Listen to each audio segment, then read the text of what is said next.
by the National Health Law Enforcement Agency, NDLEA.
Good day, everyone. Welcome to the first NDLA Twitter Space of the year. We are thrilled to have you all join us today. This weekly broadcast, which takes place every Friday at 3 p.m. on our official Twitter handle, aims to raise awareness about drug-related issues and foster engagement between the public and Nigeria's premier anti-narcotic agency. I am Mahmoud Isayola, and with me is the NDLA's Director of Media and Advocacy, Mr. Femi Baba. Pleasure to have you here, sir. Thank you very much, Mahmoud. Let me join my team to once again welcome everyone, and I want to say Happy New Year to all of us. I do hope that we had fun all through the Christmas and New Year break. Thank you for joining our conversation today. This is NDLA's open forum on Twitter Space. Like Mahmoud has said, this is a platform to share knowledge about drug abuse and the inherent dangers. It's also a means to let you know what we are doing at the National Drug Law Enforcement Agency to curb the menace of substance abuse and illicit drug trafficking, as well as getting your feedback and buy-in so that we can improve on our deliverables. This is our first for the year after the Christmas and New Year break, and we promise that this will be very engaging and educative conversation today. Now, today's edition, I can assure us, presents an opportunity for us to examine again this issue, that is there's the abuse of substances, illicit substances among our young people in a new light. And by that, I mean from a human angle perspective, in contrast to the usual pedagogic approach that tends to highlight figures and statistics and at the end render such discourse pedantic. Instead, today we'll be having a thought-provoking interrogation, and that's why we brought to the space somebody who can actually provoke our thoughts and our conversation today.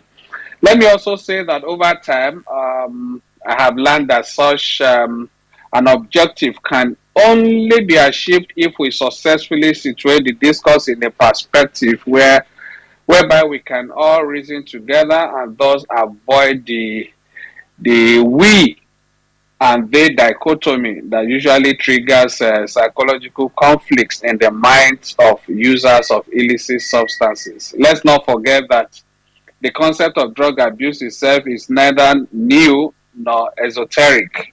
It is something we all are aware of. It is a habit some of us indulge in deliberately or otherwise.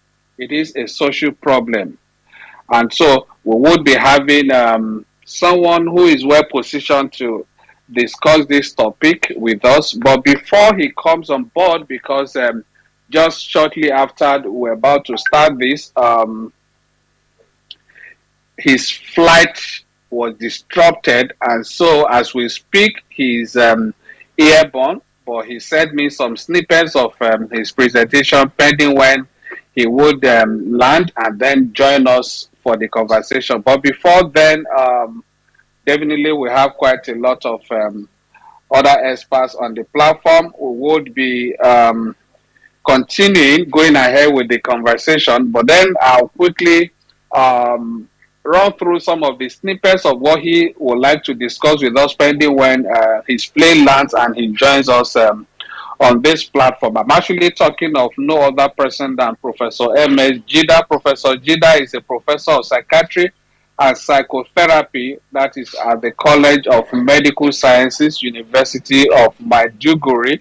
He's somebody, I mean, that's quite some of us may have come across, and you surely will enjoy his conversation and interaction with him today. But before he comes on board to join us, let's continue the conversation. I'll quickly go through some of the snippets that he sent to me to engage all of us on the platform pending when he joins us. And well, from what Professor Jida has planned to discuss with us, he started by actually discussing the drug misuse, which he says is the use of a substance for a purpose. Don't forget that we are discussing substance abuse, battle for the heart, mind, and souls of the Nigerian youth, because that is actually what we'll be interrogating today. And for Prof, he would like to start from actually what is the drug misuse or drug abuse itself. And so he says is the use of a substance for a purpose not consistent with legal or medical guidelines. He also goes ahead to say that misuse of prescription drugs means taking a medication in a manner or dose other than prescribed, taking someone else's prescription, even if for a legitimate medical complaint such as pain. He also goes on to say that a common example is use of painkiller for tiredness, or rifampicin to wash a person's blood. Well, I'm sure Prof will be breaking all of that down when he's fully with us on this space. Now, he isolates misuse itself as a concept that denotes taking the incorrect dose, two, taking the drug at the wrong time, three, forgetting to take a dose, wow, four, stopping the use of a drug too soon, five, taking a drug for reasons other than why they were prescribed, six, taking a drug that was not prescribed to you. I'm sure quite a lot of us would have indulged in some of this. Let me go through that again. Prof actually isolates misuse itself, and he tries to paint what misuse, which by the time you look deep or interrogate yourself, you discover that you would have done or committed one of these. One, he says, taking the incorrect dose, taking the drug at the wrong time, forgetting to take a dose, stopping the use of a drug too soon, taking a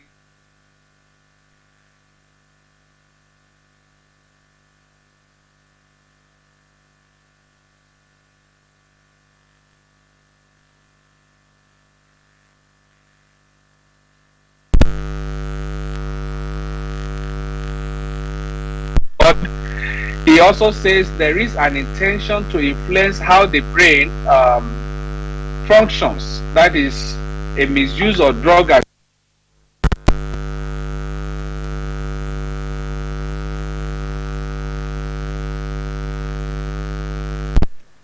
on the mind.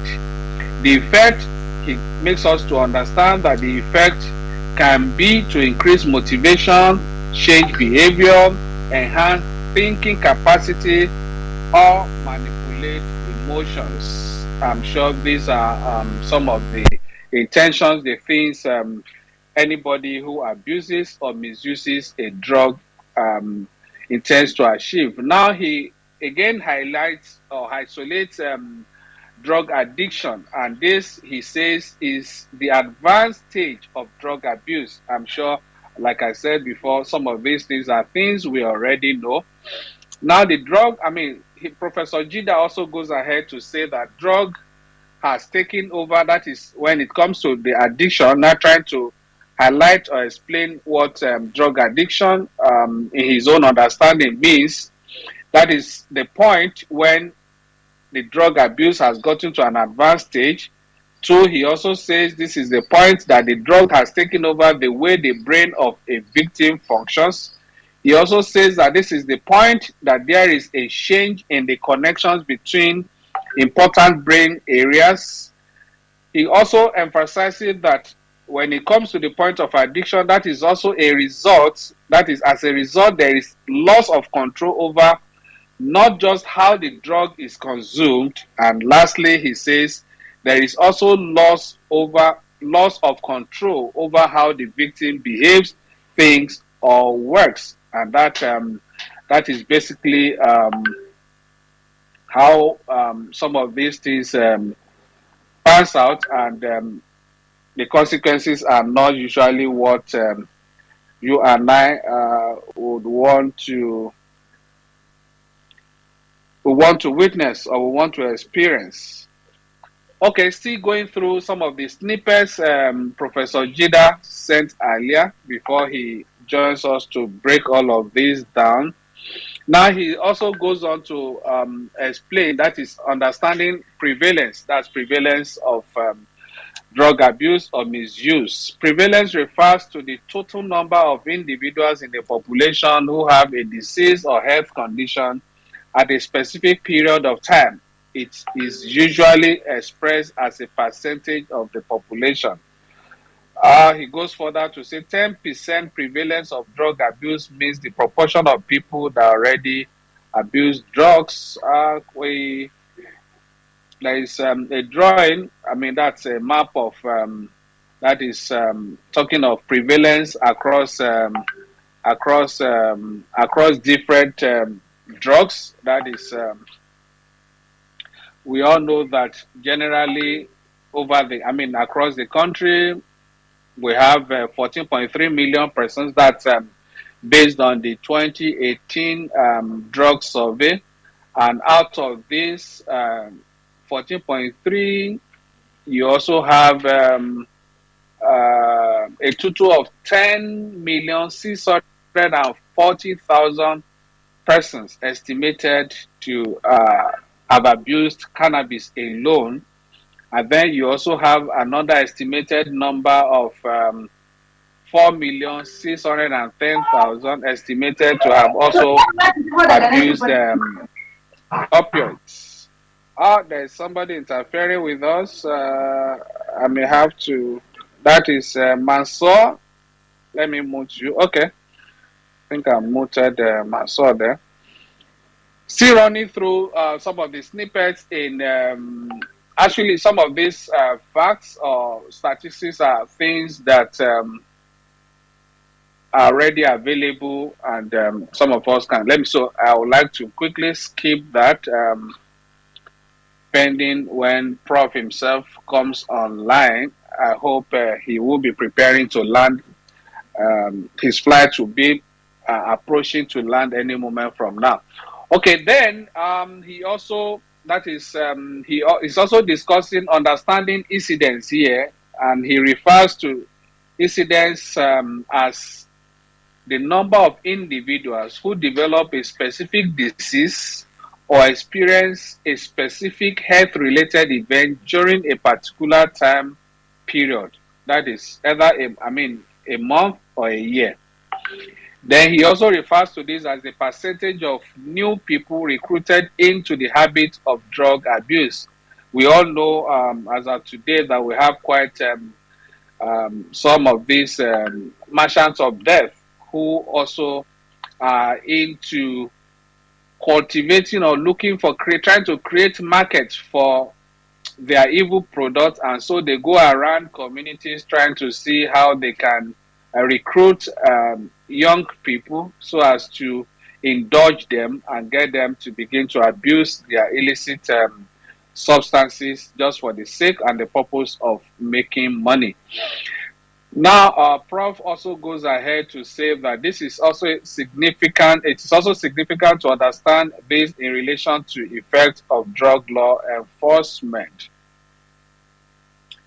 Now, he's talking of broad strategies for combating the drug menace. One, drug supply reduction, drug demand reduction, heavy combination of supply and demand reduction. Absolutely, these are things the NDLA has been doing fantastically well in the last years. Now he's also talking about deploying law enforcement as a strategy to combat drug abuse. One, he's talking of strengthening law enforcement, increasing intelligence exchange, and improving border controls. Yes, the agency is doing all of that at the moment. Typically, law enforcement is organized at national and regional levels. The regions take a largely uniform approach. Law enforcement measures to take drug trafficking and drug-related crime are streamlined. Well, let me not go too far into his paper. I think I have quite a lot of our friends on the space already that would be considering sharing their thoughts with us on substance abuse, battle for the heart, mind, and souls of Nigerian youth. Let's engage some of the experts on the space for now, pending when Professor M.S. Jida gets down on his flight and he's able to dissect and break down his presentation, some of part of which I have tried to highlight And so, let me start from. I hope, Dr. Kemi, you are not in Ajah Market and you are not on the road. Not this year. Okay, glad you are very clear. I have a Where is our new team? furnished. I have a new furnished office in my home now. It looks Oh, better. It awesome. looks better than yours. Happy New Year. Same to you. Let's have Loretta. I know we did have an agreement. I'm sure you know that Loretta also sees this opportunity. Sorry, permit me to seize this opportunity to. I don't know whether I'm permitted to do that, but then it's there is nothing. There's no big deal about. Where is Loretta? Has she disappeared? Okay, she's there. I've seen her. Yeah, a very high profile member of this, where she used to be Loretta Ekanem. Unfortunately, I didn't even, I only know her husband's name by the name on social media. Honestly, now these are two great members of this platform. They are a couple now. I discovered that last December, and I hope Loretta would microphone and let us know uh, and tell this platform herself that this to on behalf of all of us at the NDLE as well as all of us on the platform congratulate Loretta again and also husband a very happy and successful journey in matrimony. Thank you. Okay, Dr. Kemi, let's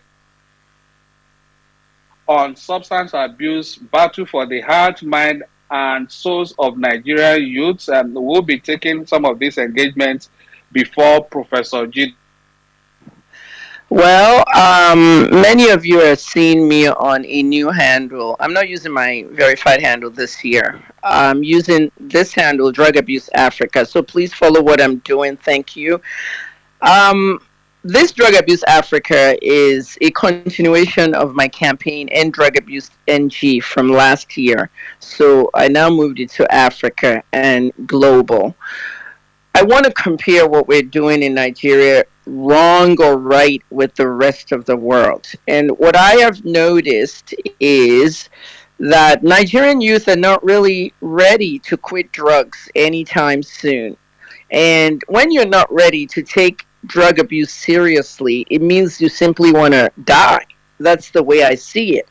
Now, on my handle, Drug Abuse Africa, it's brand new. If you look at what I just tweeted, it's an old tweet from 4 days ago, but I retweeted it so that you can see this video. Drug Abuse Africa is on TikTok, Twitter, and Instagram, no Facebook. However, this TikTok video that I just brought to the top is basically on what Mr. Babafemi just spoke about, that professor is going to talk about.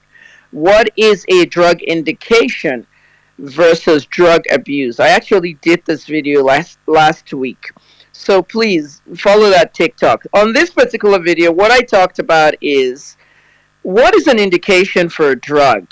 Okay, because people keep stopping me everywhere in Lagos telling me that their mother got tramadol for surgery, their uncle uses tramadol from one accident, but it's a bad drug. It's not a bad drug.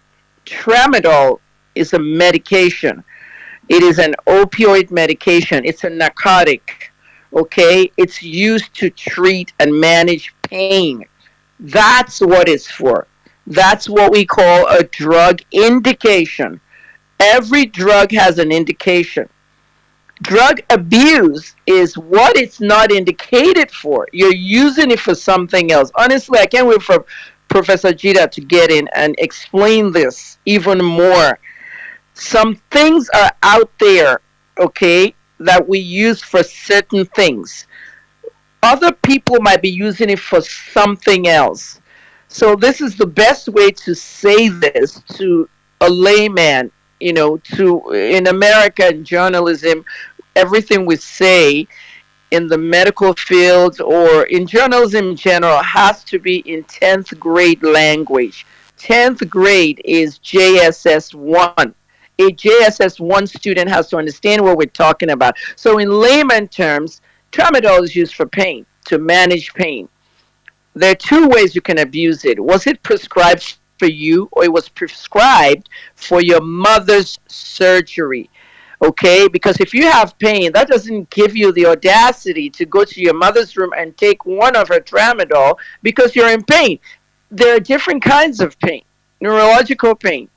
So that becomes abuse because it was not prescribed for you. And this is what's going on in America. Drugs that are not prescribed for young people, they are buying them on the streets only to find out that many, before it used to be they bought them on the street, they used them, they got high, Percocets and all that. However, these days in America, they're seeing these drugs and they think they're buying the real thing, but they're actually buying fake pills laced with another narcotic, fentanyl, which is now dangerous and it's killing people. We have the numbers in, Mr. Babafemi. 107,000 Americans died last year from fentanyl poisoning, fake pills, laced fentanyl analogs. That's 295 people a day in America dying. 107,000. The year before, 78,000. It just keeps getting worse. That's why I made that presentation on fentanyl, because they have a plot to bring this stuff to Nigeria.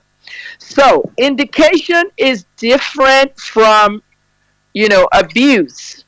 So when you look at food, okay, some people have different uses for food and others use it in other ways. So in tramadol, there is an indication, management of pain, but it's another non-indicated use, okay? Remember I said indication, management of pain, abuse. You took somebody else's tramadol or you went to buy it on the streets to get high. Those are abuse. But there are also non-indications of drugs. For example, tramadol is not indicated for premature ejaculation. Yes, it works for it. It delays ejaculation for people, men, that come very fast during sex. Okay? Those men don't like it. The women with them don't like it. Nobody likes premature ejaculation. But if you take tramadol, it will delay ejaculation, which is the non-indicated use many people are using it for. Young men in Nigeria are abusing it for that reason. Now, why am I calling it non-indicated use? Not because I'm a pharmacist or I'm Kemi Olunloyo or I'm NAFDAC or I'm the FDA. It's because it has never been approved for that use by the Food and Drug Administration, by NAFDAC, by many doctors around the world. Why? Why can't we use it? It works now. Why can't we use it? Because that patient that has premature ejaculation will sign up for other things that they didn't bargain for. They will become addicted to it. They'll become drug addicts. They'll start having problems with their heart, because we're talking about sex now. I told people last year, check your blood pressure before you start having sex, because you saw the post. First doctor had it too. You might be going instead of coming. People die during sex because of what happens during orgasm. And so if you have tramadol on board, it's 10 times that. All the neurotransmitters are working at the same time. Endorphins, norepinephrine, serotonin. And all they do is they send a signal. The brain sends a signal to the heart to shut down. And that person, which that heart is inside, is just dead. That's what happens. So please, non-indicated uses of drugs means just that. Don't use a drug for what it was not indicated for. So what's happening is that when you hear, oh, this guy died from tramadol, that's what happened. They were not using it for pain. It went straight to the pleasure centers. This is why tramadol can never be approved for premature ejaculation. I get that question a lot. Please, Dr. Kemi, tell us what's good for premature ejaculation. You know what I tell them? I don't go start mentioning drugs because Nigeria, they will go into a pharmacy and they'll ask for it and they'll give it to you. I tell them, see a urologist, okay? A urologist is the doctor of the male manhood. Tell that urologist, okay, to check you, assess you, and they will give you an antidepressant.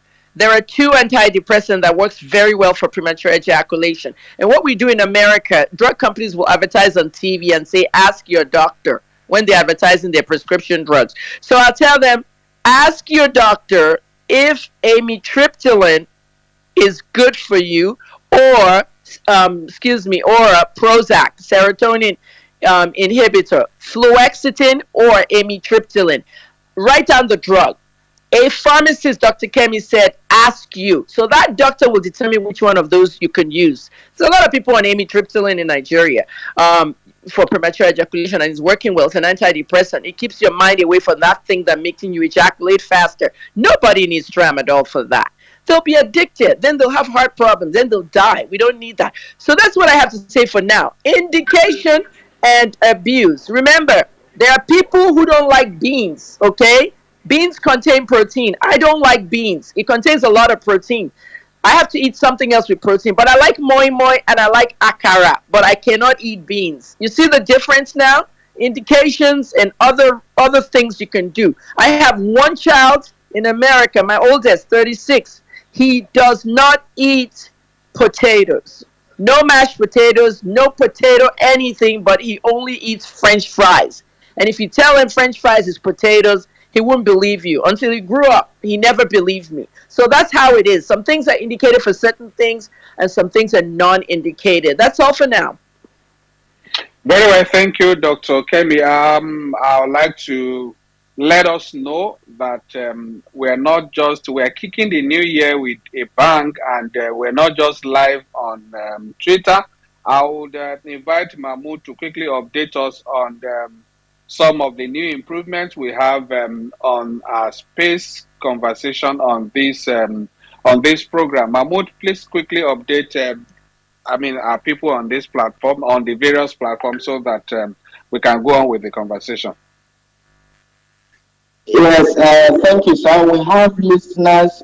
First of all, I would like to announce that the broadcast has now been extended to Facebook and Twitter, and then YouTube and Instagram. That is 3 platforms. Initially, we started with only Twitter, but now we are on Facebook, we are on YouTube and Instagram. And looking at the statistics, we have hundreds of listeners across Facebook from Nigeria, United States, United Kingdom, United Arab Emirates, Turkey, and the statistics here shows that a lot of people are listening also on YouTube, hundreds of listeners. It must be a huge improvement, Mr. Babafemi, looking at the fact that NDLA is the first government agency in Nigeria to adopt Twitter Space as a means of awareness and extending reach to public, especially the youth who are majorly on these social media platforms. This must be an improvement. And I could remember last year, the NDLA started in 2021, NDLA launched the Twitter Space, and it has sustained it to this year, 2023, and not just sustained it, but improved it to all other social media platforms. I'm sure that is a major improvement, sir. Very well, sir. Thank you, Mahmoud. This is just to update those of us on this on Twitter here that we're not just live on Twitter. We are also streaming live on Facebook, on Instagram, as well as on our YouTube channels. Now, before we go on, thank you, Loretta. I have seen you. Loretta is, we have the newest bride in town. She's ready to kick. But then, again, before Professor Jida gets down from his flight to join us, there is something while Dr. Kemi was speaking. I was still going through some of his snippets that he sent ahead just to engage us pending when he comes to break this down for us. And there are quite some curious points he's noting or discussion he's bringing on here, which I also think would be very good for us to dissect or to actually see whether are these applicable here or can we do this here. Now, Professor Jida is trying to talk about law enforcement as one of the strategies to combat drug control. And one, he says here that some countries place emphasis on law enforcement to tackle the drug problem. He's also saying that the focus is less on drug on demand reduction. He's saying that that is talking of law enforcement now, and that an extreme example of a country that pursues law enforcement is the Philippines. I'm sure that's exactly where I'm going. You will see the point he's raising when it comes to the Philippines. And he goes further to say that the administration of President Duterte introduced a bloody war on drugs between July 2016 to July 2022, and prior to the administration of President Duterte in Philippines, there were only 6,575 out of 51,620 villages that were drug-free in that country. And he goes further to say that there are estimated 4 million, there were estimated 4 million drug addicts in a population of 109 million. Estimated 4 million drug addicts in a population of 109 million. He goes further to explain that high crime rate, which is directly or indirectly, there in Philippines, there was high crime rate directly or indirectly linked to drug abuse. And in fact, a lot of us who are familiar with the situation in that country, you would have seen President Duterte himself actually carrying guns in some occasions. That is going after the drug cartels. Now, Professor Jida breaks it further for us. That is in the Philippines. That is the 8 years of extreme law enforcement in the Philippines. Now, he says the president encouraged citizens to kill suspected drug dealers and users. Wow, that's on the extreme. An estimated 6,500 to 15,000 were killed during this period. That's 8 years period of extreme law enforcement. Now, he goes further to say a total of 24,379 villages out of 45,445, that is 45,045 were made drug free. That is a whopping addition of 20,000 villages. Wow. And seized in all and destroyed was a total of $1.4 billion worth of drugs within the same period, while 14,648 arrests were made. Now, that is the situation in Philippines. He goes further to give us a picture of what the Nigerian drug situation was pre-Marwa. And here he says 14% of Nigeria's population abuse drugs as opposed to a 5.5% global average, which gives us almost three times the global average. Now, 28 million Nigerians abuse drugs. The NDLA makes an average of 5,000 arrests yearly in a 10-year review done in 2019, and about 1,700 convictions were secured yearly. These were facts put together by Professor Jida. That is pre the Marwa's era in NDLEA. And now Marwa's 2 years of law enforcement, he also tries to extrace Marwa's 2 years of law enforcement, which has yielded actually some of this information. Oh, well, he actually specified there 23,907 arrests in 22 months. By in a matter of 1 or 2 weeks maximum, would be making quite some disclosures as far as the complete 2 years facts and statistics are concerned. Now, he also says that an average of about 12,000 arrests yearly, more than double the arrest of Primarwa NDLA, which is correct. And he also adds that significantly 3,434 convictions were also made, which is correct. And when it comes to seizures, Professor Jida also obviously picking from the fact book or fact sheet of the NDLA says 5.5 million kilograms of various forms of psychoactive drugs and nearly $1 billion worth of drugs seized within the last 22 months, and 773 hectares of cannabis farms also destroyed within the last 22 months.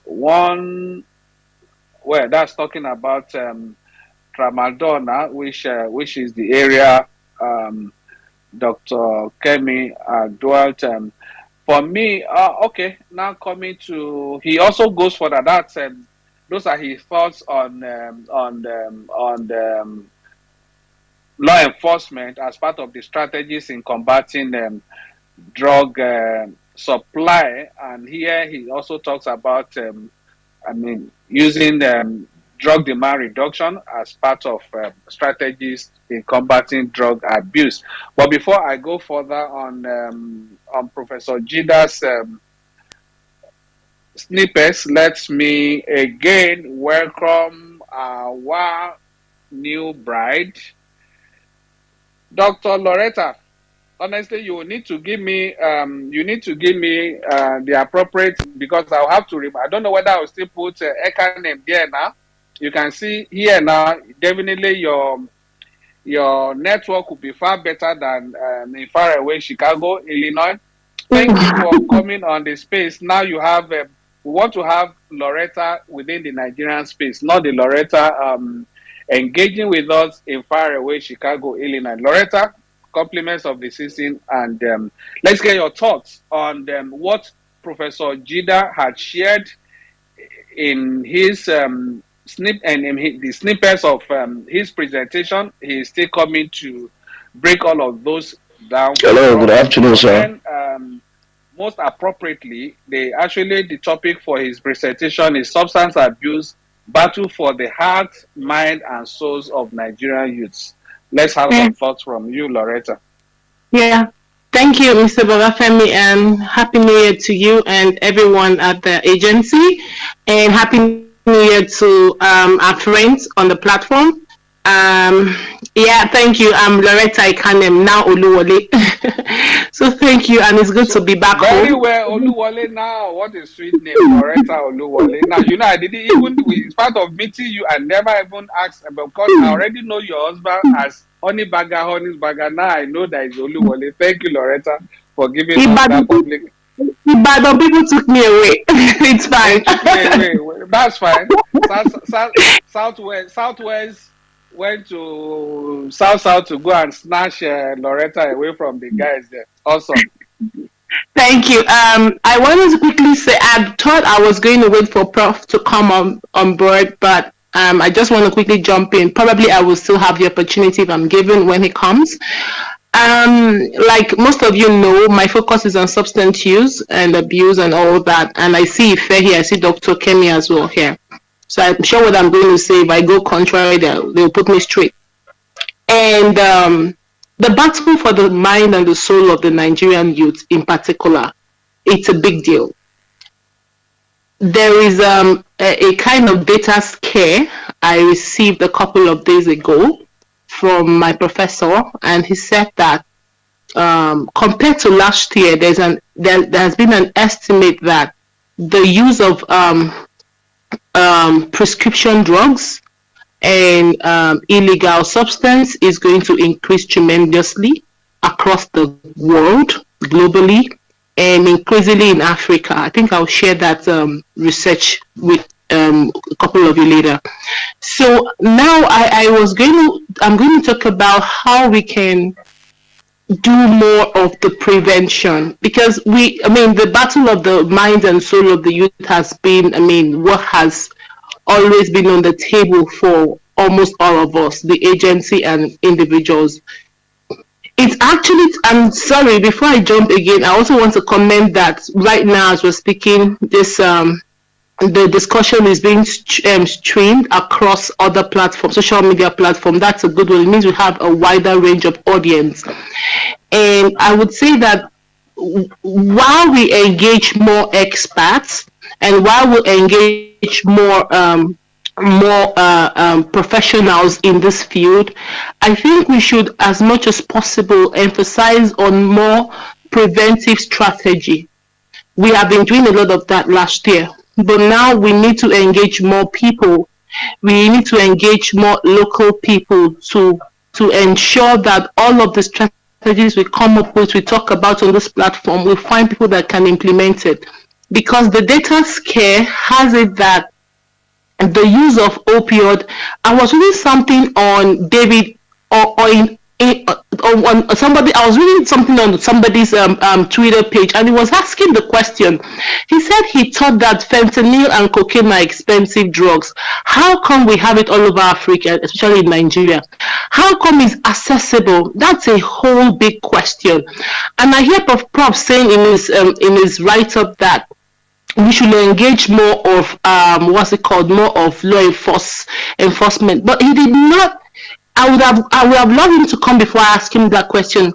Is he talking about using law enforcement agencies on the supply or the demand side? Because I know we keep saying that compassion is the ultimate thing for the demand side. Yeah, for the supply side, yes. Let's keep using force to reduce the drug trafficking gang, the drug lords and all that. But I keep saying that compassion on the demand side is what might thrive. The applying the law enforcement agency, or applying force, or applying like you're fighting against the people that are requesting or demanding for the use, demanding for this substance, is not going to work. It has to be compassion. It has to be family-oriented strategies. It has to be school-based oriented strategies. It has to be local. It has to be local stakeholders support, compassion support strategies. You know, when you say we keep using, I keep talking about the terminologies we use. It's not a battle. We must use terminologies that can also draw this people close to the people that are willing to work with them to win their minds and soul against drug use.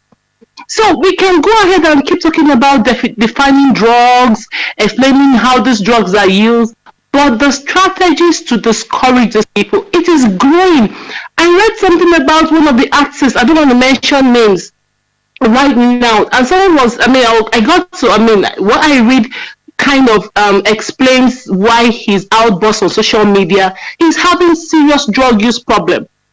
I've been in Nigeria for a couple of weeks now, and I deliberately went to some places, met some people, and I am so scared. Like, I am really, really, really, really scared. It is so bad. So what strategies can we use to win back those people that are already gone? And for the people that have not even initiated already, how can we keep discouraging them? And like, I am an advocate.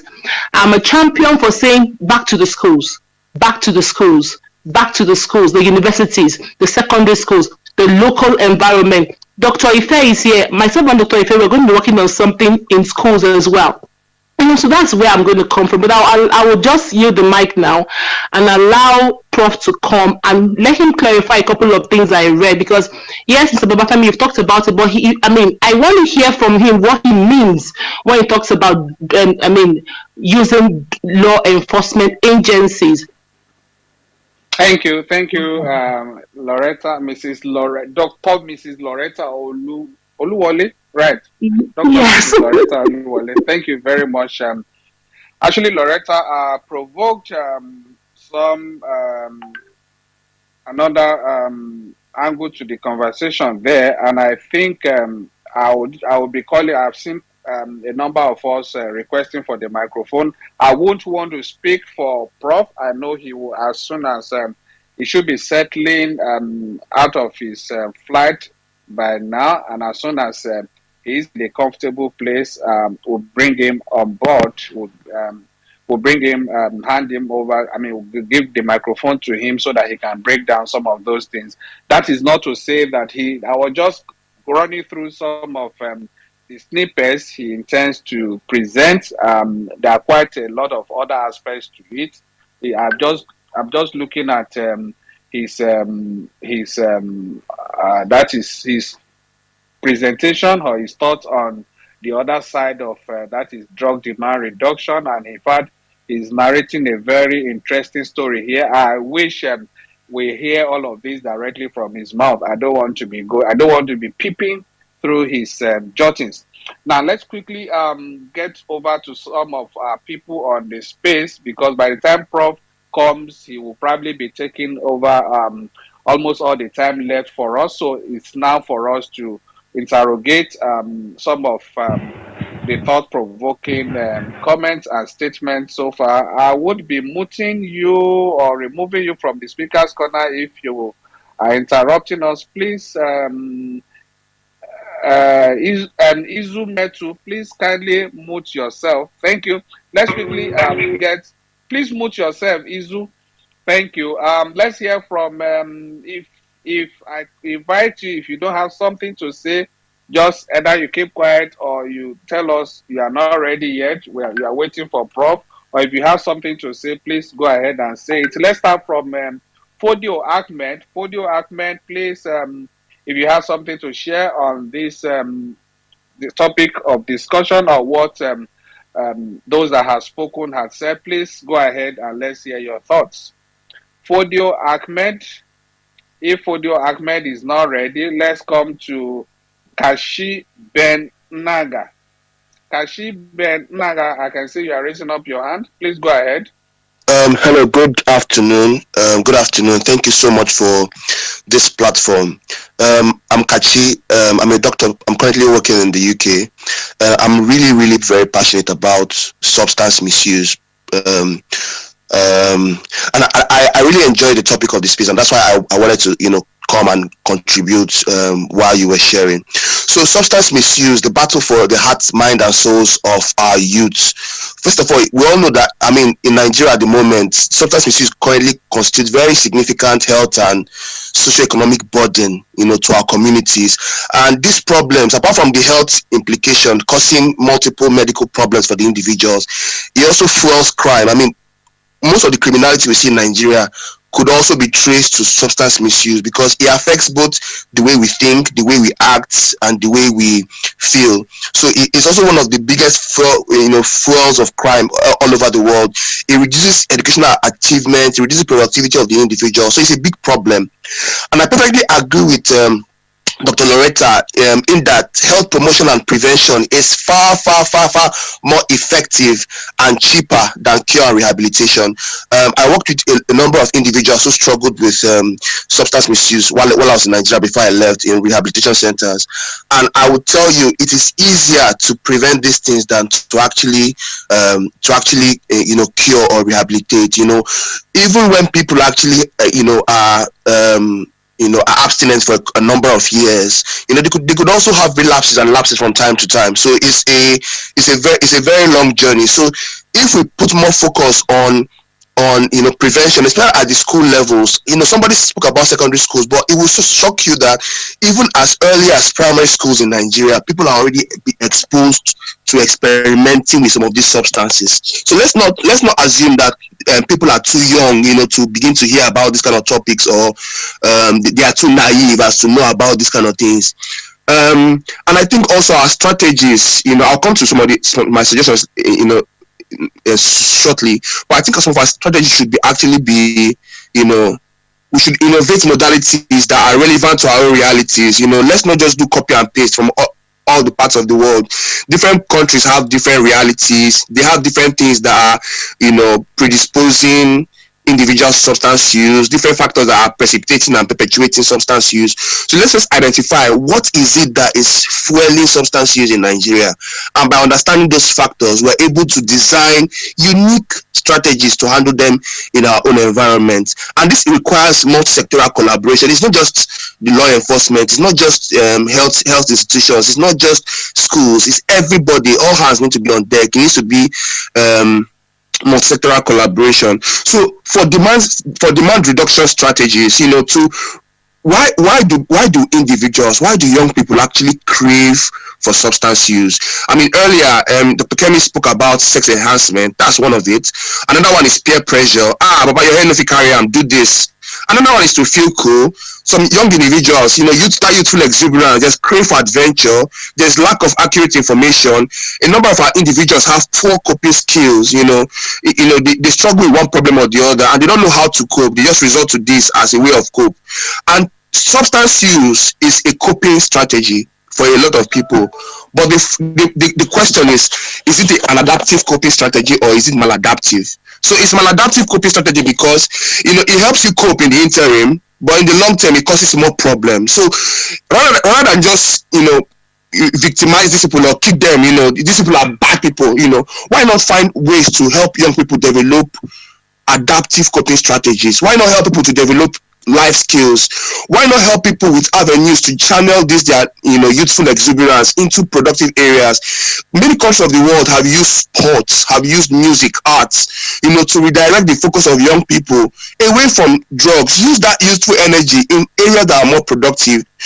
Like Jamaica, for example. Jamaica used them sports, for example. And when they were using sports, one of the conditions for athletes to remain in the sports team is that you are always clean.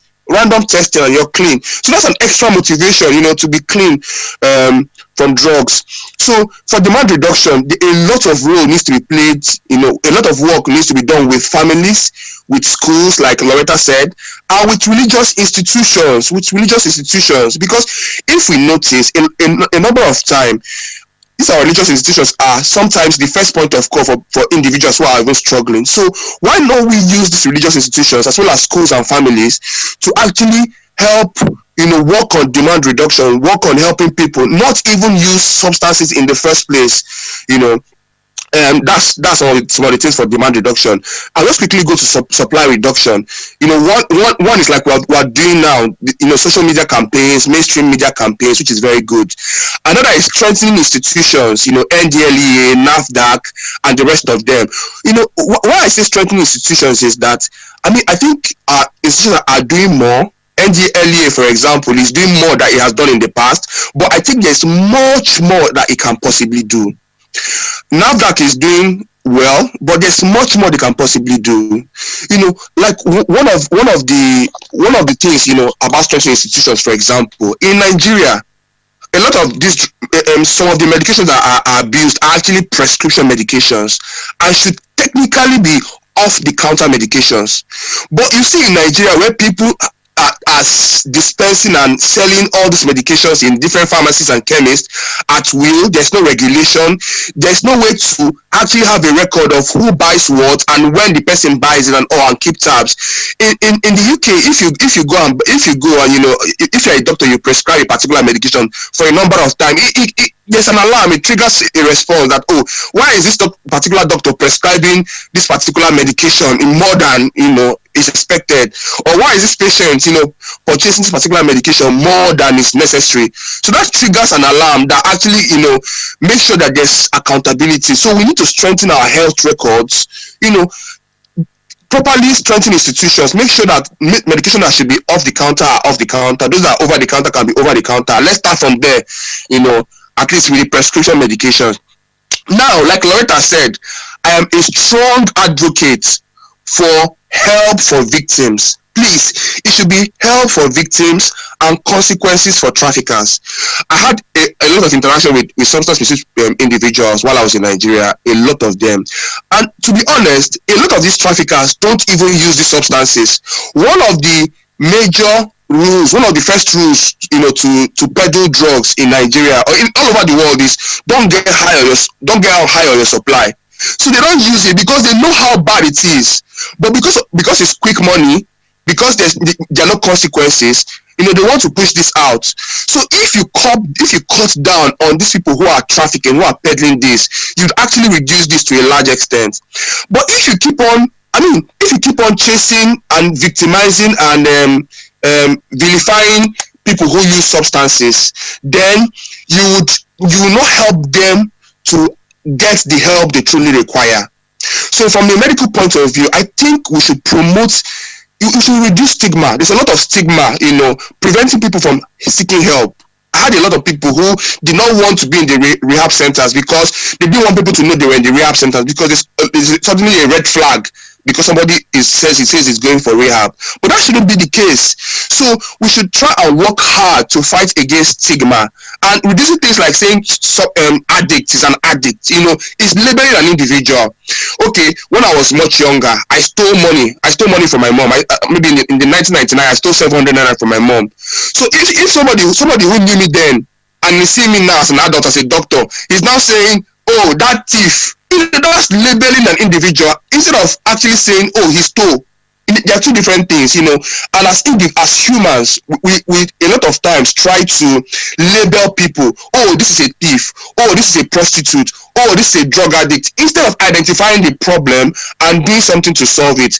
However, in all the parts of the world, people who, as a result of use of drugs, are engaged in criminal offenses is not an excuse. So while I'm saying that people who have substance use problems should be encouraged to seek help, it doesn't mean that if I use substances and as a result I kill somebody, I should be forgiven because I was high on substances. No, that's a criminal offense. Everybody who committed a criminal offense had a motivation, whether justifiable or not justifiable. So the support is not to wave away criminal offenses, but it's just to help people who just use substances to seek help. So I want to just emphasize on that point. Now, there's also heavy corruption in our system, both with our law enforcement, both with our institutions, both with individuals, where you see people who are supposed to be enforcing these laws actually protecting drug traffickers and peddlers. I said I worked in a rehabilitation center in Abuja, and from my patients, I knew a lot of places, popular places, where people had access to drugs. And I found out that it was not just me. A lot of people knew these things. It was open secret.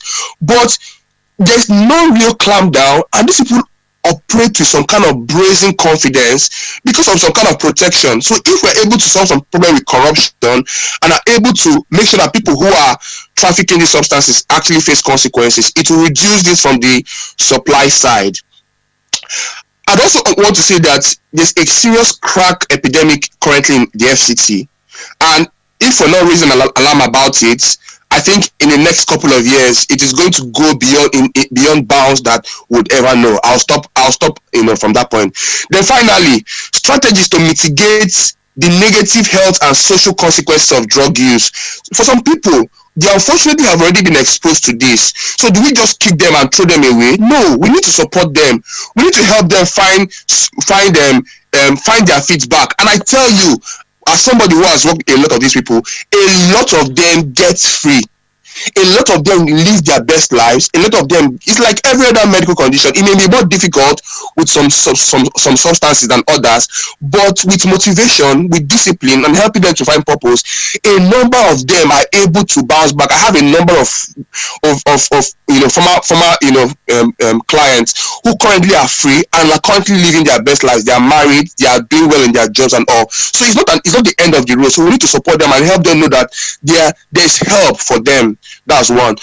Second thing I said was, let's stop the stigma, because it's one of the biggest factors that's militating against these people accessing health support. Another one is, let's support individuals following this rehabilitation. A number of people actually go for rehabilitation and they do very well. But what happens after the rehabilitation?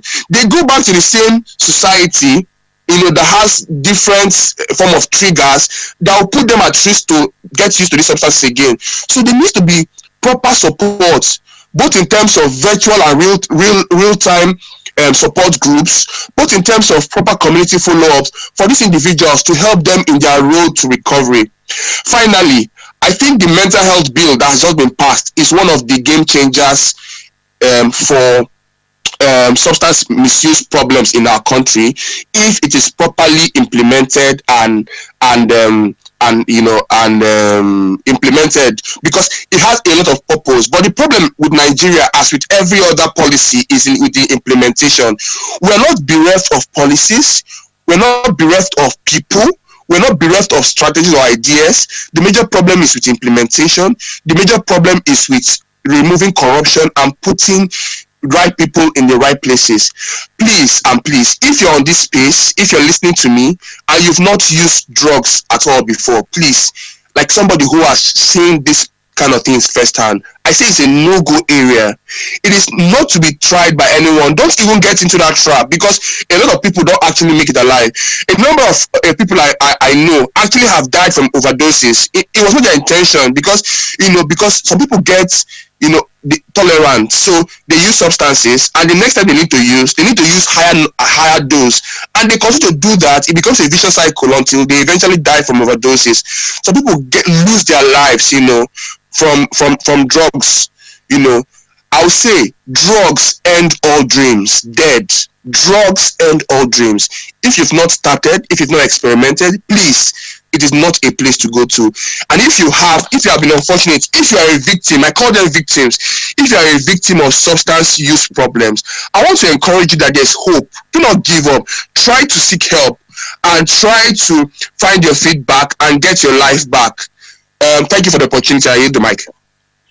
Thank you very much, Kachi. I think Dr. Kachi, from speaking from UK, has almost served as it's almost filling the space for Professor Jida this evening. Awesome. Thank you for your thoughts. Like I said, very thought-provoking, and that's exactly what we're trying to achieve. Let all of us let it out. Let's bring out what we have. But then I also have to remind us that when it comes for the NDLA, we're combining both the enforcement and the demand reduction. We're doing both simultaneously and in equal proportion. That we cannot deny that. And I would tell us that between January 2021 and October 2022, save for the statistics for the last 2 months of the year 2022, we've had over 23,907 arrests, including 29 drug barons. The agency has also seized in excess of 5,500 tons of illicit substances worth over 450 billion naira. And in addition, the agency has equally prosecuted and secured conviction in 3,434 cases. Now coming to counseling and rehabilitation, the agency has brought help, treatment, counseling and rehabilitation to 16,114. That's just within the space of 22 months. But beyond that, like Kashi mentioned something about bringing help to the people, especially those who are scared of rehabilitation. We also have treatment and counseling centers across all our commands across the country. And in addition to that, I would like to again bring on this space on these platforms. Those who are listening to us, who are joining us from across all the 4 platforms, that is Twitter, YouTube, Facebook, and Instagram, that the agency has a drug abuse call center where those that maybe, whether you are afraid, you have fear for stigmatization or not, this drug abuse call center, which operates a toll-free helpline, is available to everybody wherever you are across the country, in northeast, north central, northwest, south, southeast, south parts of the country. You can call this line 0800 10 20 30 40. It's available to everybody. There we have at the call center, we have professionals, mental health experts, psychologists, counselors, psychotherapists, and psychiatric doctors who run 24/7 shifts there, who are there 24/7. They are there to attend to you. They would, with utmost, if you prefer anonymity, they would, they don't have to, they just need to give you a code number through which you'll be taking, they will be guiding you and counseling you, and through which they will also be attending to your needs. And if language is a barrier, we try to break that down also. That is, if you cannot speak English or Pidgin, we've made available also, with the help of our technical partners at operating the call center. We also have those that can speak to you in Hausa, Igbo, and Yoruba, the three major languages. So all of this we're doing to ensure that we encourage those who may be scared of stigmatization, that right in the comfort of your homes, you can still get help. All of this we're doing to ensure that we bring help to everybody. Thank you very much once again, Kachi. I'd like to quickly, Mahmoud, please let me know as soon as Professor Jida is available, so that he can have his space. But then before we get to that again, okay, Fodio, you are ready to talk now. I have invited you before. If Fodio Ahmed is ready to talk, I can see you are raising up your hand. If you are ready to talk, please go ahead. Let's get your intervention. Please, you have to speak in your place. Where you are is so it's noisy. Okay, can you? Yeah, yes, yes, I just did that. I just did, Mr. Anthony. I just did now. Okay. Yeah, good evening, everyone, and happy New Year. My name is Fodio Ahmed. I battled drug addiction for 16 years, and I'm clean right now. I give glory to Almighty Allah. My sobriety is going on fine. This is this year's thought-provoking topic is super interesting, and it came at the right time for me. It's a new year, and the big moral led NDLE is then kudos to you guys. You guys are doing well. However, we still have a lot to do as a nation, as a people.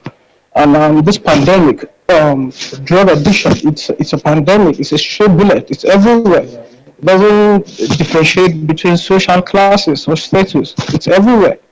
So I think we need to do more. I want to suggest that we collaborate with the religious organizations more frequently and in a more broader way. We also need to look at possible ways of designing our own unique strategies, because like addiction, every other like addiction, whatever strategy, addiction comes for individuals in different unique from what works for this addict might not be what works for this one. The rehabilitation strategy for an individual might differ in different cases. So that's that. And I also want to say that yes, it's very important. I don't know, the NDL needs to look at this. I mean, there are, I think it's time that there's a forum, or I don't know, anything that will bring together victims who are actually doing fine. We look at maybe how long have you been clean, then we need their contributions. You know, there's this broader collaboration that needs to, this networking that needs to start going on between the victims and the relevant agency, the NGOs, the individuals who are speaking out loud against this. And that's just the little that I can say. Thank you very much, and I wish us all well. Thank you. And yes, don't try drugs, man. I was a victim, man. I started when I was 17, just 17. You know, and it took me 16 years out of my 33. So don't start. Yes, like Dr. Kashi said, do not start. It all dreams. Thank you very much, and God bless Nigeria. God bless AMD. Thank you. Thank you very much, Fodio. Now I can. Oh, Fodio, you can now mute yourself, or I'll mute you from here. Thank you. That's excellent. I remember Fodio very well. I remember his story very well. It's another person that has recovered and he's doing well, and he's also making his contribution. And if I may have to comment on what Fodio said, indeed, we have a community of those who had gone through the process, who had recovered, and actually a number for those that are frequent on this space or they are constant on this space, you will know that quite a number of these people have come on this space to join this conversation to actually share their experiences and their thoughts. So we have a community of such people that are actually doing very well in as part of the advocacy efforts. They are, in fact, some of them actually even operate counseling and rehab center as we speak, and they are all sharing their experiences, using their experiences to guide, to help others through. So we have quite a lot of, we're working with quite a number of some of these civil society and non-governmental organizations, as well as faith-based organizations like Fodio rightly observed. That is taken. Thank you once again, Fodio. We have quite a lot of hands again before, if we're still lucky to have Prof come on the space. I guess his flight is taking more than envisaged. Now, who is next? Let's hear from Muyi Alpha Mike. I think Muyi has been. Oh, okay. Go ahead, Good afternoon. Good afternoon. Go ahead, please. Good afternoon. I really commend the NDLEA for bringing up this program. Meanwhile, actually, I'm a criminologist, and I'm a law enforcement in one of the Nigeria Federal Security Agencies, not NDLEA per se. And during the course of my work as a detective, I found out so many things. The rate at which drugs are being abused these days is very, very on the increase. And I can tell you that in every family there will be a drug user. From the way I can see it now, because I was posted to a place, it's a popular place at the time, and it's a very big hotel with clubs and everything. You know, you just see these young girls, girls, taking all sort of drugs, marijuana, all these drugs, tramadol, codeine, and all that. Then when I start talking to many of them, some of them don't know the implication. I found out that some of them don't. There was a particular lady, very beautiful lady, I arrested one day, and I was asking her, "What do you derive in this?" She said nothing. I said, "Then why are you engaging in it?" She said, "Because her colleagues, her friends are taking it." I said, "When did you start?" She said, "Last year." I said, "At where?" She said, "At Shrine in Lagos, Ikeja." So, and I think when I was in the university, let me say my own 100 level, I had some friends who were equally drug abusers. And each time I talk to them that this thing you are doing is not good, they will say drug use is not a crime, that it is the trafficking that is crime. I don't know where they got that from. I think NDLEA still has work to do on this, because many of them will say if they see you smoking, if they see you taking this, they cannot arrest you. That it is only those who are selling it that the law catches. The law doesn't catch the user, And whereas this thing is causing a lot of problems. If you see anybody committing crime today, the motivation to commit that crime is drug. You always see them under the influence of drugs. And when we talk about rehabilitation, before a drug addict will subject himself for rehabilitation, that addict must have that addiction must have started giving some negative impacts on the life of that person. If not, you will see them coming out to say, "Hey, I'm a drug addict." And even now, they don't hide it. Go to many clubs, joints. When you see ordinary Coca-Cola bottle with them, don't take it. They've mixed it with something. So I don't know, and I think I would like to make a recommendation to NDLA that war on drug is it should not be one-sided. I think everybody should be involved, and the focus the starting point should be from home, the religious centers, then all these clubs, joints too. I think NDLA we need to go do a kind of maybe seminar, invite them, and tell them that they should they should prohibit the consumption of all those psychoactive substances in their clubs and hotels. So thank you. Thank you very much for your thoughts, for sharing your views and your thoughts with us, Mui Alpha Mike. I can see a number of people trying to react to his views. Well, there must be some that it's not acceptable to some of us. I mean, for those some people on the space that might, depending on which side of the divide we fall. But then let's quickly. I can see quite a number of people, but I'm interested in getting the view of Dr. Adam Umar Haruna. Dr. Adam Umar Haruna, I think he's joining us from US. I think he works at John Hopkins in US. Dr. Adam Haruna, you want to share your thoughts, your views with us before we get some others? Thank you. Please go ahead. Thank you for the opportunity. Good day to you all. This is a very wonderful discussion going on, and I'm happy to be part of it.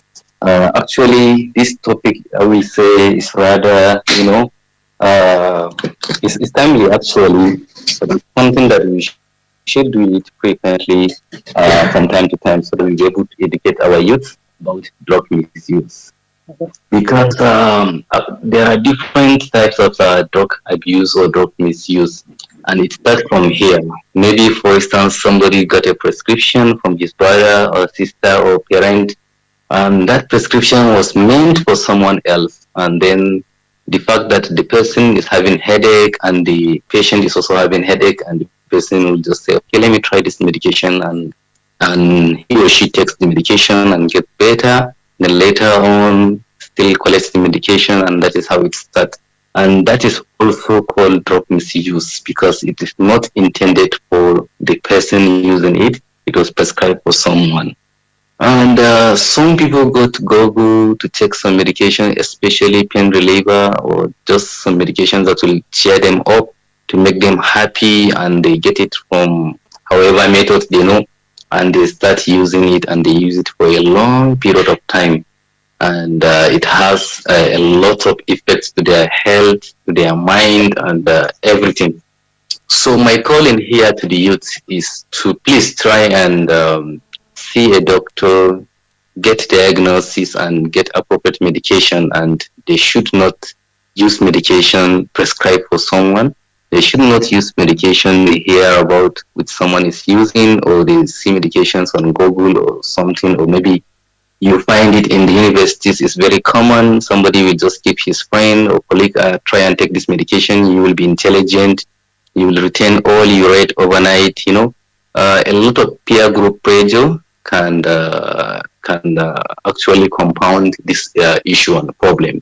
So always try and seek the right medical attention and shun away from bad advice or what you see people doing or hear. All right, that is it. And some people are already into this, and they found themselves in the middle of it or in almost a point of no return. There is always a U-turn. You can always take a U-turn if you are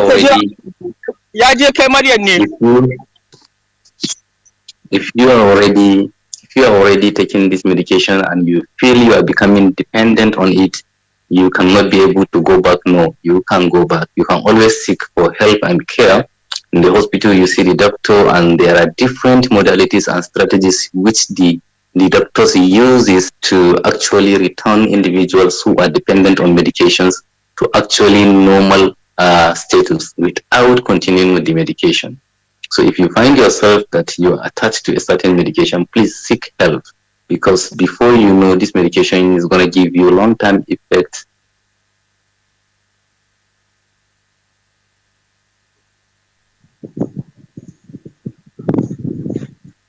Good.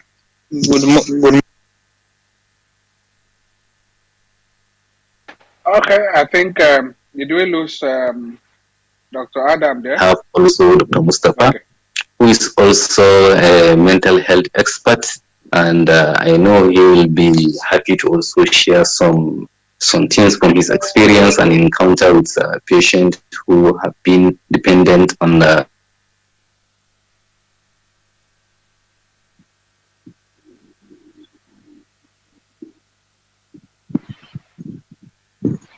Okay, Doctor. Thank you very much for the opportunity. Thank you very much, Dr. Adam Umar Haruna.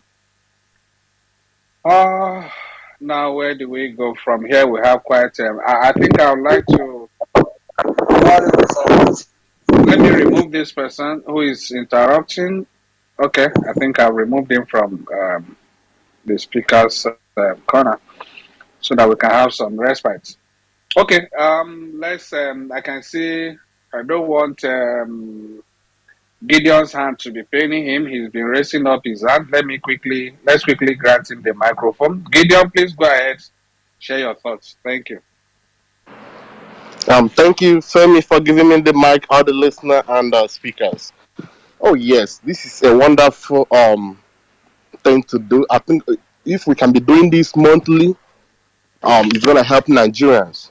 We actually do this every week, Gideon. We do this 3 p.m. every Friday. Yeah, we've been doing it. This is wow, that's probably good. we've had more than 50 editions of this. That's wonderful. Please go ahead. Thank you. Yes. I'm a Nigerian, but I live and work in the United States. I work I work in the hospital. I have experience about drug abuse. There are so many types of drug abuse, but what I'm gonna talk about is the medications. Yeah. Drugs abuse can lead to many serious long term health problems, especially when used in a large doses or in combinations. Using drugs can cause dehydration, induce seizures, and damage to immune systems. This can increase susceptibility to infections and further complications, psychotic behavior, and serious cardiovascular conditions, including heart attacks and collapsed veins. It can also cause liver overexertion or liver failure, among other dangerous effects. So these things is what is in drug abuse. In drug abuse can be anything. You can mix this and this. You can mix any type of drug on your own. Let me just put in a simple term: self-medication. You don't do self-medication. Like the last speaker, he said people Google, people check online, know what contains in a drug. So my message to Nigeria is this: don't do drug abuse. What is the drug abuse? Taking the medication by yourself or taking medication that belongs to another one. So this is a very, very great idea, and I want to encourage and I want to thank NDLEA for this type of program. And my own suggestion is also to increase rehabilitation centers. Let's take it to the village. Let's take it to the church from our family, because the youths are the ones that's getting affected. And if we don't have youths, who is going to represent Nigeria? If all the youths get into drugs, it's gonna be a mess. So we need to start this, and also creating awareness, spreading the gospel for them to stop drug abuse. Thank you. I yield my mic. Thank you very much, Gideon. US and UK people are competing on the space today. I don't know. I think we have so far more people participating from US than UK. That's awesome. Thank you. It shows how patriotic and committed you guys are out there about the welfare and the well-being of your people back home in Nigeria. We surely pray that we all continue to do our best to ensure that we make Nigeria better. That's the ultimate. Thank you very much once again, gentlemen from across the world. I mean, including ladies. Sorry for that omission. Okay, let's quickly come to. I think we have. I've been seeing who has been. I think okay. John, Dr. Kemi, I know you don't worry. I can see your Me, I can wait. I not- can wait. I no, just have okay, to very rebuttal everybody's whatever. all There's right. Thank you very much. I know we also have another regular member of the platform. Now we have platforms. We're live on as at the last count, I can see more than 700 persons on Facebook alone joining us live. That's awesome. John, our own John Ogunjemi, please let's get your thoughts quickly. Good afternoon, Dr. Femi, and happy New Year to you. Can I just confirm that you can hear me? We can hear you live and clear, John. Thank All you. right, thank you. Because I'm on a train and I'm trying to be conscious of not disturbing the people beside me. Awesome. Happy New Year to the NDLA and to the agents and to the officers, everyone, for the great work done last year. I think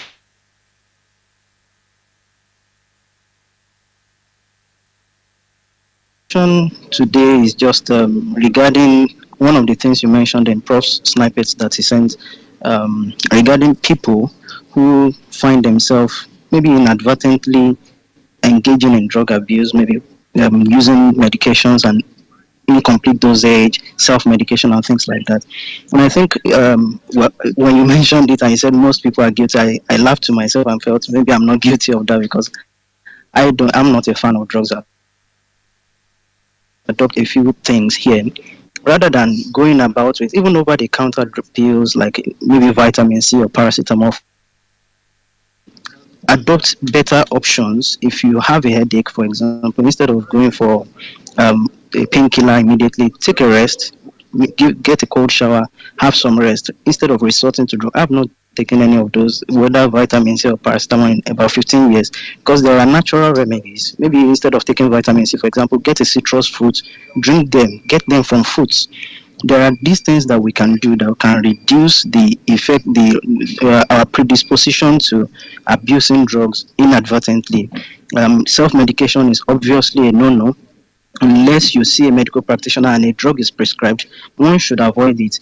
And when one is making use of drugs, ensure that the dosage is complete instead of using it and then you feel better after a few days and then you just discard the rest unless it's directed by a medical doctor. So my suggestion or conclusion is people should opt for more natural remedies in plants, in fruits, in vegetables, and going for even so-called over-the-counter drugs that are legitimate, that are legal, to avoid the risk of misusing abusing them. Thank you so much for the opportunity and happy New Year once again.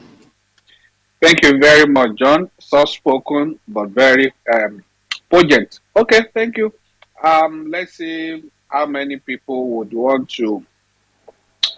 Okay, let me quickly take.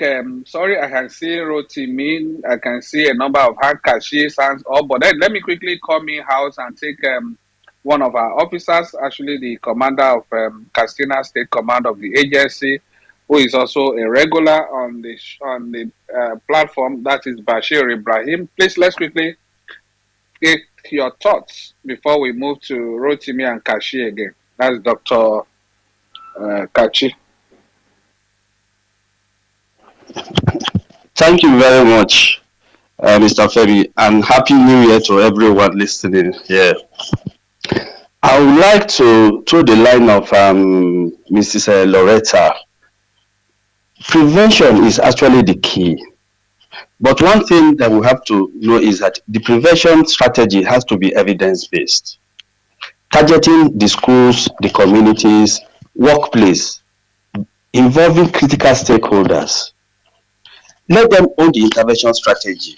Once you can identify, first of all, you have to actually identify the peculiar problem, because each community has its own peculiar problem, the type of drug that's commonly abused, how are they being abused, which age bracket abuse what and what.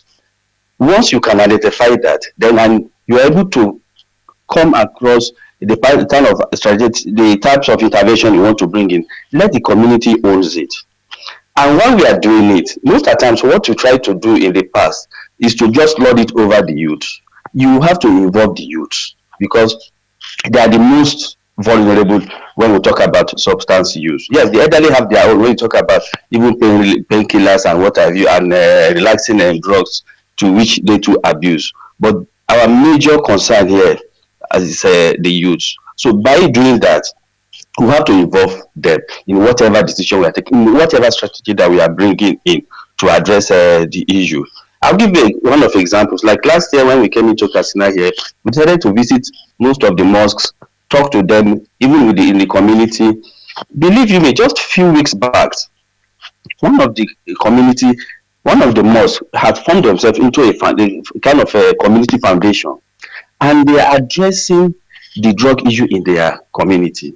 They are able to identify the particular problem they have, areas where this is abused. They liaise with us, and we help them remove those that are actually trafficking in it. Those that are having problem, they come together and decided to sponsor them for rehabilitation. And not even do that, they discover that there are other economic problems, underlying problems that is causing all this. They decided to visit families where their children are having this type of problem. And they decided to say, look, this is what you have, this is what you can do. But on our own, we are going to take this off you. And let's see how you can cater for this. We will cater for this for you. Believe me, that community, yes, it's not all who yet, but they are getting somewhere, which we are now using as a kind of template for other communities to kind of look at. Just today, we're able to visit Youth Mass Mosque. One of things, sensitization does not work. The research has showed that. So we do not go there to just go and talk to them, stop using drugs, but we let them know their role. What do they have to play? This is political era. We ask them questions. The politicians are coming to campaign to you. They want your vote. Ask them, the problem you have here is drug. What are they doing? What is the strategy? What are they doing? How are they going to address that issue? Believe me, all of them are saying that none of them that have been coming to campaign has ever even talked about issue of drug. And I asked them, what is the major problem you have here? They say drug. I said, and you are looking at them. So you challenge them. Let them tell you which plan would they have to address this drug issue in your community. Secondly, form yourself into advocacy group involving the youth. Even in formulating drug use policy in schools, you don't just do it as authority. You involve the students, you involve the student leaders. All of you come together and let them be part of it. If they are part of it, the strategy will work. So what you are saying in essence is there is no amount of effort you put in supply reduction that you are going to get anywhere. Research evidence has shown that. But if you put in a little consistent effort in evidence-based prevention strategy, you will see the result over time. Once again, Happy New Year to everyone, and thank you very much for allowing me to speak today. Thank you very much. Our commander in Katsina State, Bashir Ibrahim, thank you for always coming to share your own experience. That's a very clear example of the kind of work the NDLA is doing across the country, a whole society approach. And that's the whole essence of our war against drug abuse, WADA. That is a platform that's implementing our National Drug Control Master Plan 2021 to 2025. Thank you once again, Commander Bashir Ibrahim, for sharing your thoughts with us as far as what you are doing, what you and your team you are doing in Katsina. Now, quickly, we are going to be moving to Rotimi. Please, Rotimi, share your thoughts with us, and then we'll come to Dr. Kashi again. Rotimi, please go ahead. Quickly, please.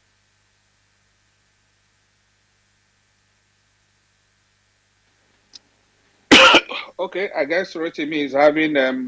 I hope you can hear me. Okay, go ahead, please. Yeah. Yes, good afternoon, good evening, good day to everyone listening to me. Like I said, my name is Rotimi Ajoba. I'm a quality assurance and quality control expert. I currently live in Qatar. So I was very interested when I saw this post, and I was like, okay, this is a very good initiative. And to my surprise, I heard that this has been over or almost a year or more than a year. If they have done 50 cities of this such of advocating to the people. But my concern is if I have to go by the statistics of the report, or I have to go by what how the ministry itself, what is the commitment of the ministry on this matter? Because we have so many influences at the moment. I think one of the number one problem is we have a problem. We have not think of the corrective action, but we are thinking of prevention. You cannot, according to ASHTO standard or the critical control point, you have to first of all deal with the issue, which is immediate corrective action, and then setting a preventive measure to ensure that that mistake is not happening again. But in Nigeria now, one of the law enforcement, one of the person who spoke earlier said something about is if find a beautiful girl, that this girl start drinking or start smoking from shrine and all of that. Okay, what happened afterwards? Where did you end at that point? Did you take any measure at that point? Is anybody taking responsibility from that point? This is one. If in Nigeria, if somebody go against, do we have a law? In fact, how many years if you are caught with certain drug? How many years? How many are you going to be in prison for it? Do we have such things to put fear, to put control? Because without having a law that is binding, without having a law that can say this is no, people will always want to take advantage. And one of the speakers also said something about people taking natural. People take, I think Mr. John Gunjimi, he said that you can take from the herbs. My brother, I really want to say this, that all medication, I believe all of them came from that root and from one of the leaves and all of that. But appropriate application is what we are talking about. Nigeria is so big, we have more than 200 million people.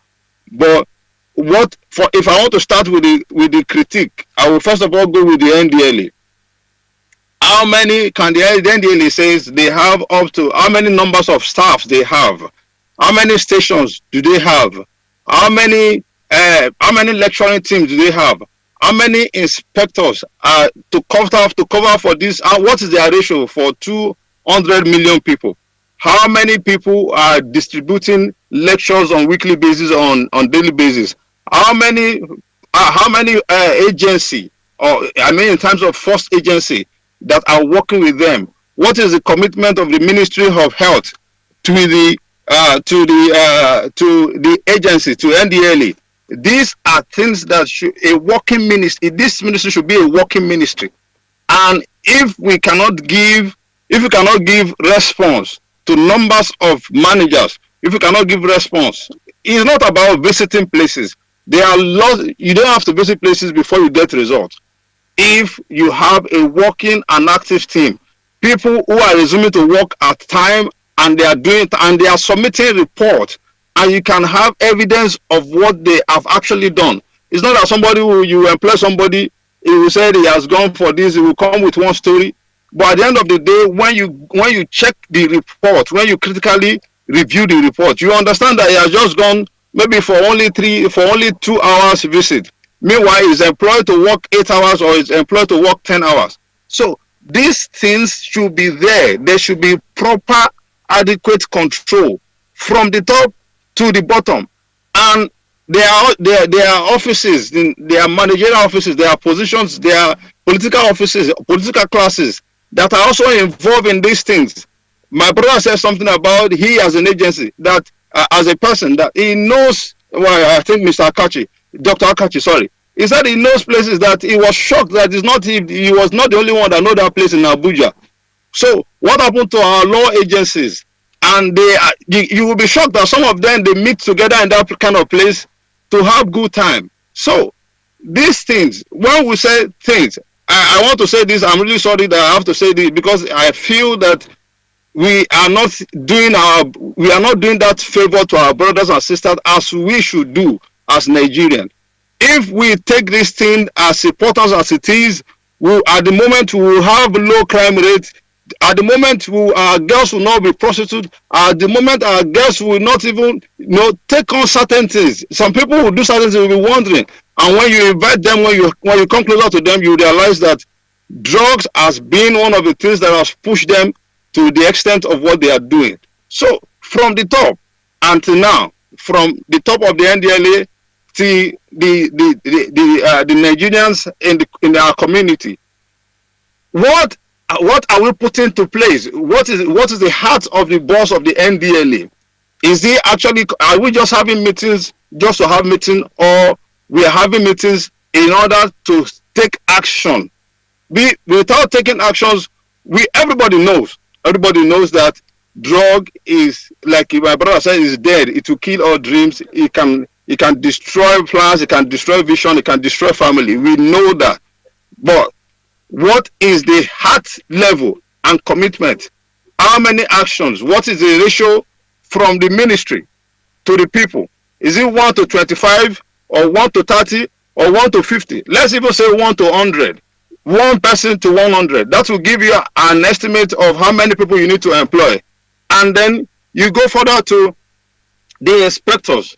You go further to the teachers. You go further to the lecturers. You go further to how are you communicating with the religious bosses or with the religious teams? How are you communicating? What are the feedback? What are the results that you are seeing? All these things, they are not rocket science. It's just that when we are paddy to crimes or to people who are involved in crime, we don't take certain things serious, and we kind of bend the law in order to free our associate from this kind of things. So from my heart, I'm speaking this. I might be a bit raw. Please accept my apologies, but please, from the heart, we have to start taking action. Without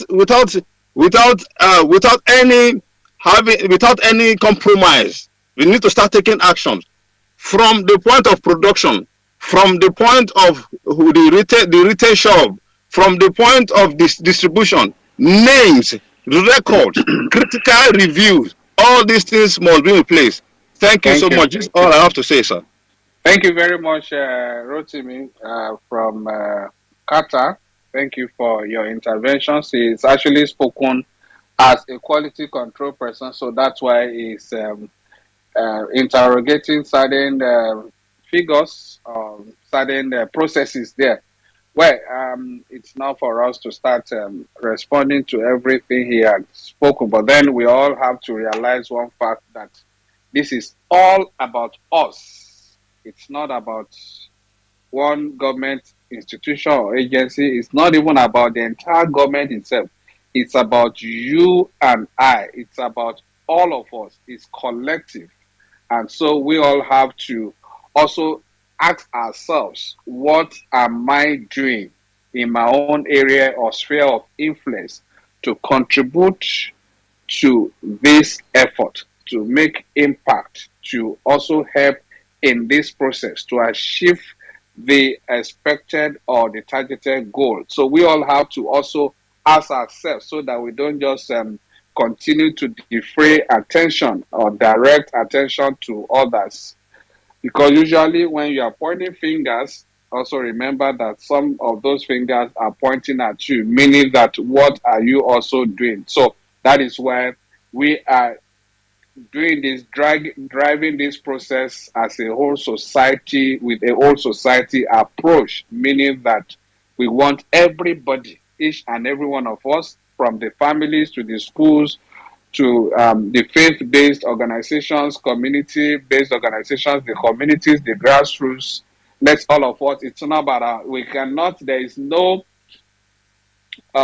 society that can afford to employ, get all the numbers that you want. That is why the citizens are very important. And that's why we're driving this whole process with an initiative, WADA, to encourage citizens to buy in and take ownership of this. Just like our commander in Katsina over there said that part of what he is doing in Katsina is to go to the communities to encourage them to take ownership of the process. And quite some of the communities are already doing that. And that's exactly the whole essence of WADA initiative. First, please, let's also, as much as we want to interrogate other processes, let's also ask ourselves, what am I doing? What have I done to contribute to add value to the process? Let's quickly, we're running out of time. I would definitely will try. I guess Professor Jida must have had a lot of problems with his flight issues. But then let's quickly, before we wrap up, let's quickly take, I've seen Dr. Kashi's hands. Obviously, he wanted to respond to one of the issues. Dr. Kashi, can we take you in 1 minute before we come back to wrap up with I think we'll still take one more person, then Dr. Kemi, I will wrap up. Thank you. Yeah, sure, thank you. Just wanted to respond to the gentleman that spoke about him not taking any medications without prescription. I think that's the reason for the classification of medications medications into over the counter and off the counter. For example, something like paracetamol, it has very low addiction potential. So of course you can always go to the pharmacy and get paracetamol without having a prescription. You don't need a prescription for paracetamol. But for psychoactive medications with high addictive potentials, then it needs to be controlled. It needs to be with prescription. I mean, you need to also know that apart from these prescription medications, there are people who use substances that are not medications. Different things, more than you can ever imagine. People use other things. So let's not just narrow it to the fact that that's one of the problems, but it's not the only problem. Then finally, just wanted to add to, just wanted to give an advice to the enforcement agencies. One is that I think they are doing well so far, but I think what they can do to make it better is, one, if they can go for the bigger fishes. When you go for the bigger fishes, there are a lot of big drug barons, there are a lot of top celebrities who are implicated in this kind of stuff. If you do that, it gives the publicity you need that, oh, this is happening, there are consequences for this. And by doing that, people would actually see the meaning. But if you go after a small drug peddler on the street who just sells a worth of 10,000, then it doesn't have far-reaching effect. So that's one of the things, but it requires serious political will for that. Another advice is for us to do a substance misuse mapping for Nigeria. For example, in Abuja, the young boy in Asokoro, the substances he's prone to abusing is different from the substances the young man in Kuje is prone to abusing. So we need to understand what substances are commonly abused in particular regions, what are the predisposing factors, the perpetuating and precipitating factors in this particular region, so that we're able to design modalities that are specific for the specific groups. I want to appreciate the commander from Katsina that spoke about community engagement. It is very, very important and it's very commendable. Finally, drugs may give you all you want for now, but will take away all you need for life. If you've not used drugs before, drugs may give you all you want for now, but will take away all you need for life. Please don't drug yourself down. I yield the mic. Thank you. Thank you very much, Dr. Kashi. Again, drugs may give you all you want for life, but will take away all you need for life. That's my takeaway from him at this point. Thank you very much. What a very thoughtful and thought-provoking statement from him. I actually want to let you know, Dr. Kashi, that the agency, more than ever before, has been very, very fierce in going after the barons. And I think in one of my interventions, I did mention to you that within the last 22 months alone, the NDLA has raked in 29 drug barons. And as I speak with you, this is still a secret. I know that We have in the last 1 week, the agency opened on a very big, massive note this year, and we have quite a number already. We're just following up on tidying up some loose ends, but we're already picking them again, starting this new year. I can't give out any information beyond that for now, but then I'm very much aware of some of the things going on as we speak. There are operations going on across the country, so that's to show you the level of commitment and passion that the agency is deployed to get to those the barons, the big people really behind. The agency does not just stop at mopping up the moles or traffickers on the streets alone. We follow all the leads to get to the big people that had over the years been behind the scene and that have been almost invisible. But now we go after them and make sure that they pay for their sins, for their crime. Thank you very much once again, Dr. Kashi. Your contributions have been very, very, very valuable today. Okay, I think wow, it's very unfortunate. Let's just give a minute to Dr. Musti. We have quite a lot of medical doctors on this space. Dr. Musti Ibrahim, can you just share your thoughts in 1 minute so that we close this space with Dr. Kemi? Dr. Musti Ibrahim. Okay. Thank you very. Okay. Thank you very much. Sorry for joining in late. I am a resident psychiatrist here in Federal Neuropsychiatry Hospital, Maiduguri. Talking about drugs, I think my own advice in 1 minute is just to we the medical practitioners, especially those dealing with all these patients with sickle cell disorders and what have you. So because I've seen a quite number of patients misusing or abusing these such drugs, even without prescription, most of them, they have their own prescriptions to the extent that we have to admit some for rehabilitation here in our facility. I think my own advice is we should follow the ladder of pain management in those specific target populations of those suffering with sickle cell disorders. I have quite a number of things to share with people, but then I want to end it here since you gave me just 1 minute. Thank you very much.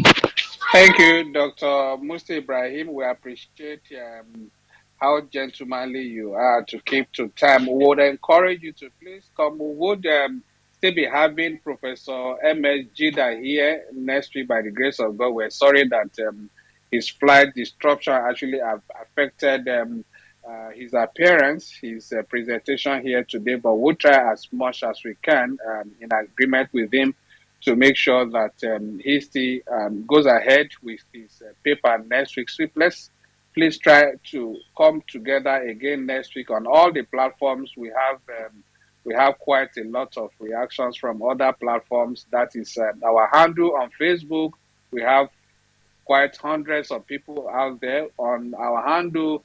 That's Facebook at NDLA01. On Twitter here, quite substantial number of us where we're actually coordinating the whole thing. And also on our YouTube channel as well as on our Instagram page, quite substantial number of people. That's a whole crowd. Thank you very much, all of us. I think, Dr. Kemi, I'll limit you to just 20 seconds. Please, 20 seconds. Okay, so real quick. Everybody said a lot of things. First thing I want to say is you need to, I'm going to be a producer this year. You need to bring Dr. Musti and Dr. Ada Aruna back as a show on its own. Pain management, because this is something going on. Dr. Aruna, how are you? Real quick question for you. At Johns Hopkins, I was the director of pharmacy at the outpatient addiction center at Bayview. In 1997, when I was in my 30s. I'm going to be 60 next year. Can I ask you, what are you getting in the emergency room at Hopkins today? Is it more gun violence or fentanyl overdoses? Real quick question. Did you hear me? Okay, that's if Dr. Aruna is still very much on the space, but it's not impossible that he must have. Okay, let me go real quick, 20 seconds. Loretta, throughout this space, I was talking to Bright Edafe. Officer Bright Edafe is a Delta State Police officer, PPRO, and he's very active on Twitter and always talks about drugs and cultism. We became friends yesterday. I got his number from Wiwa Dijobi, the Force PPRO.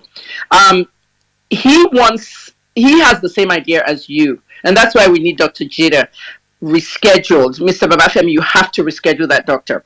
Police is the first line in America in arresting drug offenders, okay? Not the NDA, not the DEA. So, Bright Edafe agrees with that, and he said he'll try and come in. He was at somewhere right now, so he couldn't come with us on this space. But this is something we have to talk about, and this is something, I even spoke to the first PPR about it, and also this is something that we have to do as a show. Then, for Dr. Kachi, excellent speaker. You have to bring him again with a lot of youth inside this space. I'm going to do producer for you this year, Mr. Babafemi. I'm going to get a lot of people, more people to come in. You know that marijuana one we did? That was very viral. I want to get a show like that with people there. And finally, everybody spoke well. Everybody did great.